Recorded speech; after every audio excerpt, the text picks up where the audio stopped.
Welcome to Bunny Trails, a whimsical adventure of idioms and other turns of phrase. I'm Dan Pugh. And I'm Shauna Harrison. Each week we take an idiom or other turn of phrase and try to tell the story from its entry into the English language to how it's used today. One of my friends had a baby recently, and she was telling me about her struggle with teething and colic. These challenges can wreak havoc on new parents. There are times when you look at that miniature human and you just feel like throwing in the towel. Yeah, that's fair. That's fair. I mean, it's been some 2 decades since I had a little one in the house, but yeah, woof. You just look at him and you're like, I'm a total failure. I should just quit while I'm ahead. Yeah. Oxford English Dictionary tells us throw in the towel means, quote, to admit defeat, end quote. Yeah, that's fair. I'm digging these simple definitions. Right? Yeah. All right, Dan, I think you might be able to guess where this phrase originated. I don't have to guess. We've talked about this on the show somewhere, although I can't figure out which episode we mentioned this in. But yes, I know that this originated with boxing, right? Yes. Yes, although it's not the only thing. Like, there was a phrase that happened before boxing, too, that, like, this is... So there is, but it's Popped actually up. still boxing. Oh, okay. Oh, interesting. Yeah. All right. So what All does that mean? Okay, so this other phrase is a little bit more gruesome, to me anyway. According to Oxford English Dictionary, to throw, also chuck up the sponge means, quote, to abandon a contest or struggle, to submit, give in, end quote. And we're going to go to the Slang Dictionary of 1859 by John Camden Houghton for the example of this. Okay. I totally forgot that. I knew there was an older phrase, but I couldn't remember what it was. And to throw up the sponge. Yeah. Okay. All right. Quote, to throw up the sponge, to submit, give over the struggle. From the practice of throwing up the sponge used to cleanse combatants' faces at a prize fight as a signal that the meal is concluded, end quote. Yeah. All right. That Gross. totally seems fair. It's used in the same way, right? Because you use the Yeah. towel to clean, to clean up, wipe sweat off, that kind of stuff. Yeah, So, yeah. yeah, slight differences where the sponge was like, this person's so we're done. We can't clean them anymore. Can't clean them up anymore. We give up. This version was also used by Mark Twain in his 1872 work, Roughing It. Here's an excerpt. Quote, one of the boys has gone up the flume, throwed up the sponge, kicked the bucket. He's dead, end quote. Oh, throw it up the sponge. He's done with life. Kicked it. He did. Kicked the bucket. Okay, I like that. This one's definitely the same meaning and even the same origin, boxing, as to throw in the towel. I liked that this one, Mark Twain's, was definitely a figurative usage there. Yeah. He's talking about somebody, dying, not Beefing it. just saying I'm done with this task or whatever. Beefing it. The phrases were adopted rather organically because people used the idea of throwing in a towel or a sponge, either one, as a metaphor for declaring that they were finished with a fight. Despite Mark Twain's popularity, the sponge version did not catch on with the same fervor as the towel did. I would imagine it might have something to do with the fact that you were super grossed out by the sponge version for some reason, and maybe there are other people that are also equally grossed out. Yeah, it's a possibility. I don't think sponge is any more gross than just the general concept of boxing in the first place. So That's fair. So phrases being adopted or not can happen for any number of reasons. Some experts think that this particular one is due to the visual familiarity of a towel being tossed into the air. There's some similarity to a flag of surrender. And then others think it's more linguistic. Toss and towel have the same starting sound, which people tend to like in their phrases. I do like alliteration in my phrases and rhyming. Those are the two things that I like. Yeah.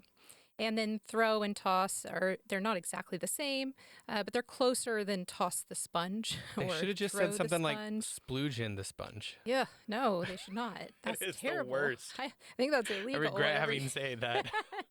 Yeah, I don't think that's allowed. So essentially, it doesn't flow well. Yeah. Even the alliterative ones didn't flow well. Ooh. Terrible. find some uses of towel, we'll begin by looking at the Daybook out of Chicago, Illinois, in the June 11th, 1913 edition. Quote, Johnny Kilbins walked all over Jimmy Fox in Oakland, California last night, the Coast Boys backers throwing a towel into the ring during the 6th round. Kilbane looked better than in the Dundee fight, principally because he was up against a second-rater, end quote. So this was a literal usage. However, it isn't explained. By throwing a towel into the ring, they were ending the match, and this indicates that readers would understand what that action meant. Sure. Yeah, that makes sense. This next item is an early figurative usage with towel. It uses the verb toss.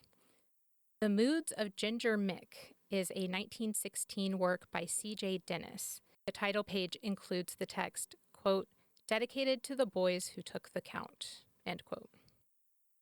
And here is an excerpt from the piece, A Gallant Gentleman. Quote, no matter what we done, it's just a thing.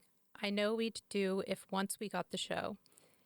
And it would never please him for to sling tall torque at him just 'cause he acted so. Don't make a song of it. I hear him growl.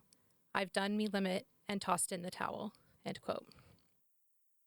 So, it was like rough to read that a little bit because there's like, you know, his buddies are like dying in the war and, you know. Yeah, gotcha. But I did think that was it rhymed. So there you go. Growl and towel. Yeah. Fair. I'm not sure I was able to follow the slang terminology and the skipping of certain sounds. it took me a few. I had to really think about it because I'm not used to hearing spoken word in that fashion. Not that it's bad. It's just I'm not used to it. So it took me. I had to focus more on that than on the rhymey piece. That's fair. Yeah. So in those last two lines, he says, "Don't make a song out of it." I hear him growl. He's like, "Don't glorify this." You know, sucks and I'm done. Sad. It sucks and I'm over it. He's like, "I'm done with it." So. Yeah. No one wins in a war. That's for sure. In the October 24th, 1940 edition of the Greenbelt Cooperator out of Greenbelt, Maryland, we find an announcement from a sports reporter. Quote, this past week found that old meanie Mr. Intestinal Gripe sneaking up on this reporter. He threw a sneak punch and I forgot to duck. As a result, I went down for a count of 8. After a thorough going over by a physician, I was advised that I'd better lay low for a while or I'd be taking a full count before long. So I've decided to follow his advice and throw in the towel for the time being. Until I am rematched at some future date, the only thing I can say is, glad I won, Mom. It was a great fight. End quote. All right. This is one of my favorite uses of an idiom that I've ever found, I think.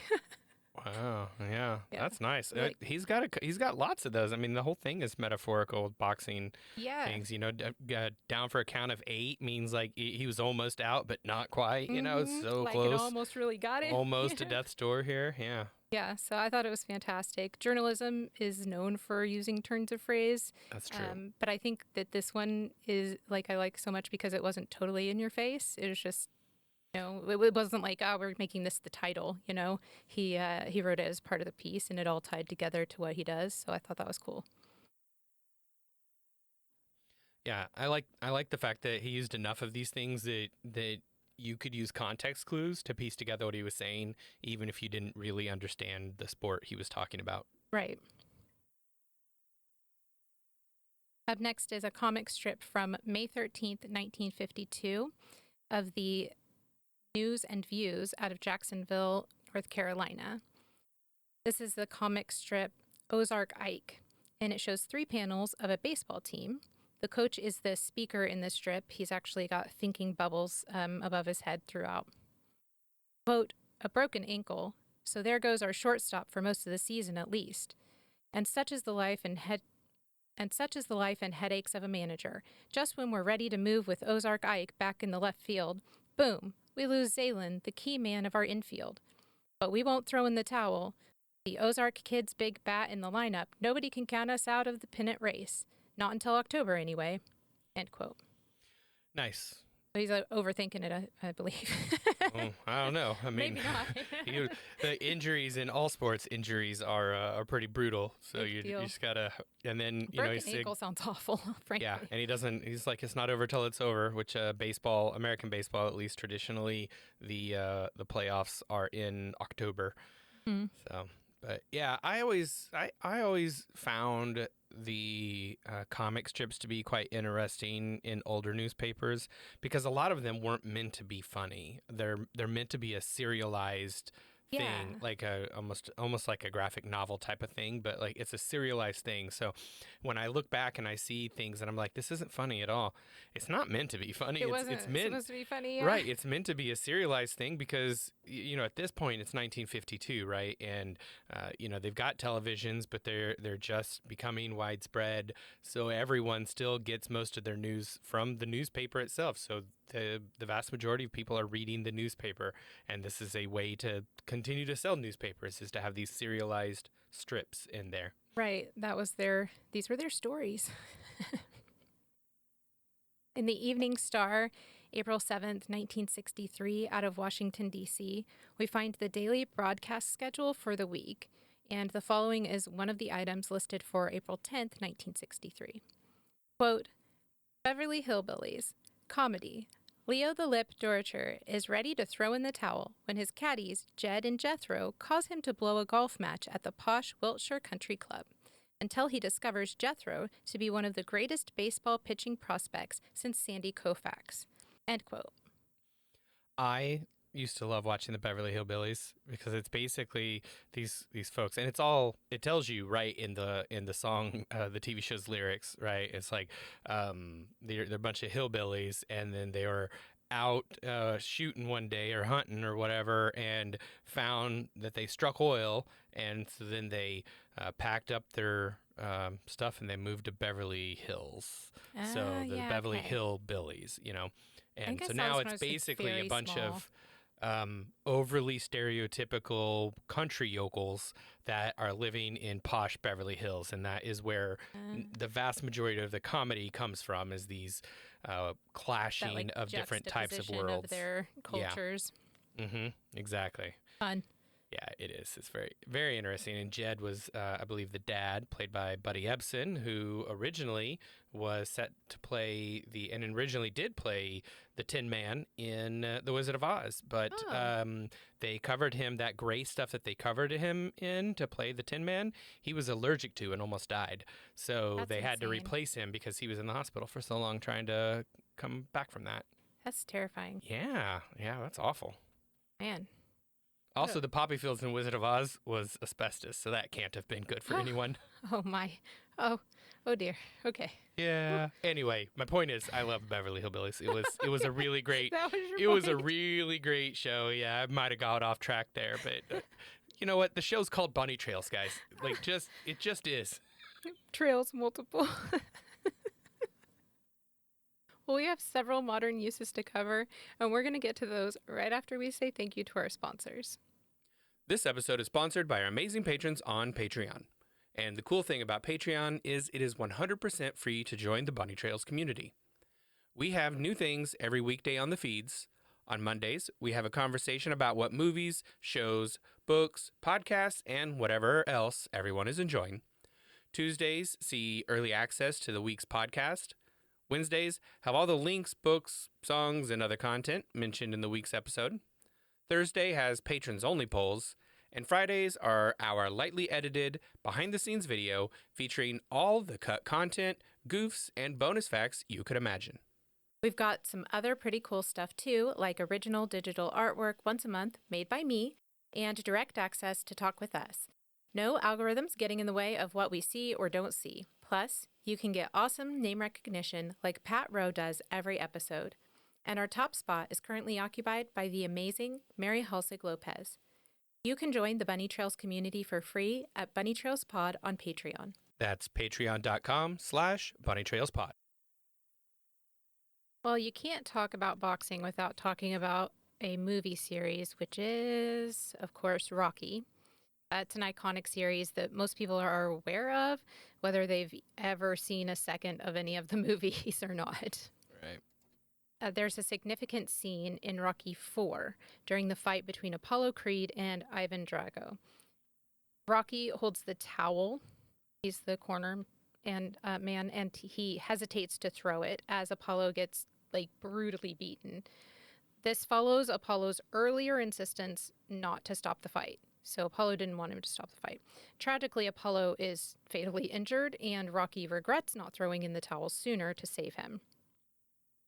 In the scene, Apollo's trainer, Duke, yells at Rocky to throw the towel. It's an incredibly intense moment in the movie. Rocky IV came out in 1985. Sylvester Stallone worked on a project to create an extended cut of the film. Rocky vs. Drago was released in 2021 and added 42 minutes to the movie. It was an attempt to appeal to more modern audiences and add depth to the film. The original was kind of a training montage, mostly. Yeah. There are actually, there's 2 Creed films as well that are out with Michael B. Jordan playing the role of Adonis Creed, which is Apollo's son. And the first one has Rocky Stallone coming back and helping him out there. I haven't seen the first one. I did watch the second one on a plane, so I missed probably some of the backstory, but but I picked up enough of it Gotcha. that I understood what was going on. But yeah, so the second one I thought was really good with Michael B. Jordan and Jonathan Majors, and Felicia Rashad's in it, so plays one of their mothers, either Apollo Creed's mother or Adonis Creed's mother, or his wife. She was. I don't know why I'm thinking that she was. She in that one? I have no idea. I don't remember. I also haven't seen. I think I saw the first Rocky movie. Okay. Yeah, and that was it. I don't think I've seen any of the others, but yeah, definitely, definitely a place where that one with Rocky IV with the Apollo Creed and Ivan Drago. Woof, that's that I have seen the scene, and it is a intense moment for sure, where Duke's yelling to throw in the towel. Yeah, and I think everybody's sitting there waiting, what's he going to do? Hey, Dan from the future here. Just FYI, I mentioned Creed 2 here, but it's actually Creed 3. So apparently there were 3 of the dang things, and they were all very successful, and Michael B. Jordan is amazing in them. Throw in the Towel is a 2017 art installation. It's created by Ella Candle, and it was photographed by Moran Mintz to be viewed online. The installation includes a series of items related to boxing, which have been suspended in time as aluminum castings. These include boxing gloves, jump ropes, towels, and a mouthpiece that's actually made from silver and Swarovski crystals. It's a really interesting installation. These are castings of actual items, so they are exact, replicas, but in aluminum. So, wow. When should an entrepreneur throw in the towel? Is a 2018 article written by Michael Douglas, not that one, for marketingstrategy.com. I was thinking that. I was thinking, I bet it's not that one. It is not. The article begins, quote... Hang on, sorry. I talked over you. So, written by Michael Douglas for what? For marketingstrategy.com. Gotcha. The article begins, quote, I recently listened to a speech given by a VC to a young group of entrepreneurs. He estimates that 1 in 1,000 deals that cross a VC's desk get funded as businesses. Of those businesses that do get funded, about 80% fail to achieve their goals. As that is a 1 in 5,000 chance of being successful, it begs the question, when should an entrepreneur throw in the towel? End quote. Interesting. Very good question, because people are don't give up. And it's not necessarily giving up. There's a gambler's following there for sure. The VC in here, I don't think it says anywhere in here, but VC stands for venture capitalist. Yes. And if you're not familiar, a venture capitalist is someone who has money and wants to invest in entrepreneur or business people's new businesses, and then they get money out of it. Basically, they make more out of it than what they put into it, and that's how they continue to make more money, and they can be very wealthy from picking correctly. Definitely. Up next is a comic strip by A Third Thing on Instagram. The piece I found was posted in 2020. The comic consists of 4 panels. Panel 1 shows a man with a mustache yelling, "Throw in the towel," to another man who replies, "I can't." Panel 2 shows the first man kneeling down to put his arm around the second with encouraging words, "You've gone so far already." The second man replies, "You really think so?" In panel 3, the first man smiles at the other and states, "I know so." And panel 4 shows the first man cheering as the second man vigorously throws a towel out in front of him. The panel has panned out to show a sign that reads, "Towel Throwing Competition." That is very good misdirection in Very this clever, comic yeah. where he's saying, throw in the towel. But in this case, the guy can't do it because he doesn't believe in himself, not because he doesn't have the energy to keep Right. going, right? Yeah, and yeah, so but throwing in the towel is exactly what's expected here as opposed to quitting. Right. It is the goal. Yeah.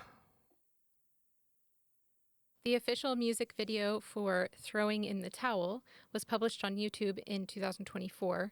The version was performed by Brent Comer, Jason Schmidt, Brody Grant, and the original Broadway cast of The Outsiders, a new musical.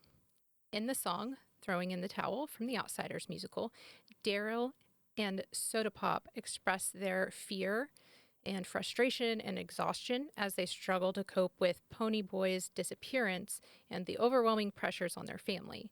The 3 brothers had recently lost their parents and are struggling with the best way to proceed individually and together. Like, there was a church fire and Pony Boy disappears. It's a whole thing. The song's really beautiful. It's performed wonderfully and has a lovely message. It involves the brothers singing to one another. And here's the wrap-up of the song. Quote, "This is the darkest hour of the darkest night. Looking up ahead, you can't see no light. But the time is now or never. There ain't no letting go. You might feel like you're giving out. We need you more than ever now. Don't go throwing in the towel. I know your head is full of doubt, but brother, that's what love is all about. Don't go throwing in the towel. When you love someone, that's all that you can do.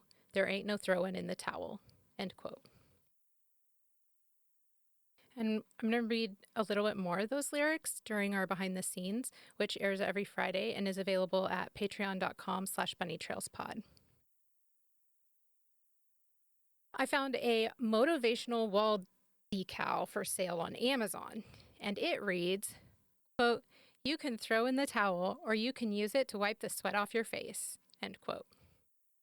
The picture had it like in a, I don't know, weight room, exercise space. Mm-hmm. I see. Yeah. That's yeah, no. No thanks. It's not my thing, it's not but my style. Somebody might like that. I've never really been one for motivational poster type things like that. That's not, Yeah. I like motivation first thing in the morning, right? And hence behind me in the studio, I have a sign that says "Wake up and be awesome," right? Mm-hmm. But that's about the extent. Like, I want that motivation first thing in the morning. There's probably not any other time that I really want, motivational posters because they just seem so cheesy. They feel so cheesy, but I know that they're very helpful to some people. So my friend gave me one that's handwritten. Mm-hmm. And so on one side it says something like, just take a deep breath, whatever. And then if you flip it over, it's like, and say all those things inside your head. Yeah, that's fair. Like, don't say it out loud. There are a number of memes related to this phrase. So if you go to your favorite memes database and search "throw in the towel," you will see many, many options. You'll find everything from a gif of that Rocky IV scene, because of course, the intense yelling was turned into a meme. The one that we discussed earlier there. You'll also find a cute baby throwing a burp rag out of their crib. Gordon Ramsay giving up during a frustrating moment with a contestant on his show and throwing a towel. Clearly this idea is universal. It's not going anywhere. Well, universal to English anyway. Yeah. Well, no, there were definitely some in other languages too, actually. I see. But hey, when a situation starts to feel overwhelming, sometimes we might have the urge to stop putting in all of that effort because life is exhausting. Being a person is so tiring. Boxing is a sport where that exhaustion is visible to everyone. Observers sometimes report feeling tired just watching a boxing match. It only makes sense that throwing in the towel might appeal to us because it's a great phrase for describing these moments where we feel overwhelmed. That's about all we have for today. If you have any thoughts on the show or pop culture references that we should have included, reach out to us on Patreon. That's patreon.com/bunnytrailspod, or comment on our website, bunnytrailspod.com. All right, it is patron poll time. Recently, we asked our patrons, pumpkin spice or nah? Or not so nice.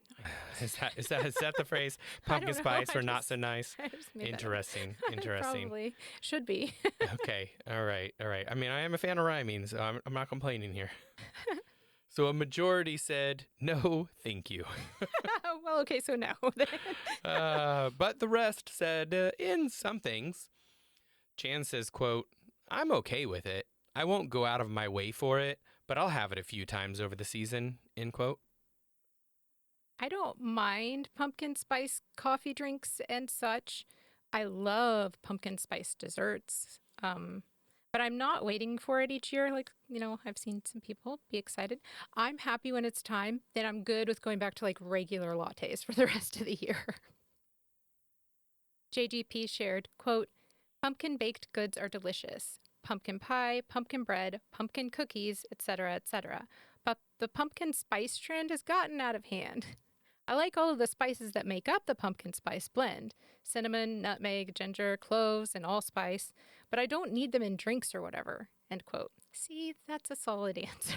Yeah, I'm with JGP on this one. I'm not really a pumpkin spice kind of guy for most things. I do like pumpkin baked goods, like I like pies and muffins and that kind of stuff. But yeah, I'm just not really. I've tried a couple of pumpkin spiced things and generally dislike them. Mm-hmm. So like I got this past season I got a little thing of like a trial size of pumpkin spiced coffee, and tried one little bit of it and then gave it away because I was like, this is awful. Mm-hmm. This is just horrible. Yeah. I think it's that it's in everything. You got pumpkin beers and pumpkin candies. Have pumpkin beers, but that's not necessarily a bad thing. Some pumpkin beers have been good over the years that I've tried. Like O'Fallon has a pumpkin beer that I thought was pretty decent, but yeah, okay. I don't really drink beers anymore, so it's not really a big deal to me. But gotcha. Yeah, some of them are pretty bad, though, I would imagine. Fair. Well, as a reminder, our silly polls mean absolutely nothing and are not scientifically valid. And patrons of all levels, including our free tiers, can take part. Head over to patreon.com/bunnytrailspod to take this week's poll. Thanks for joining us. We will talk to you again next week. Until then, remember, words belong to their users.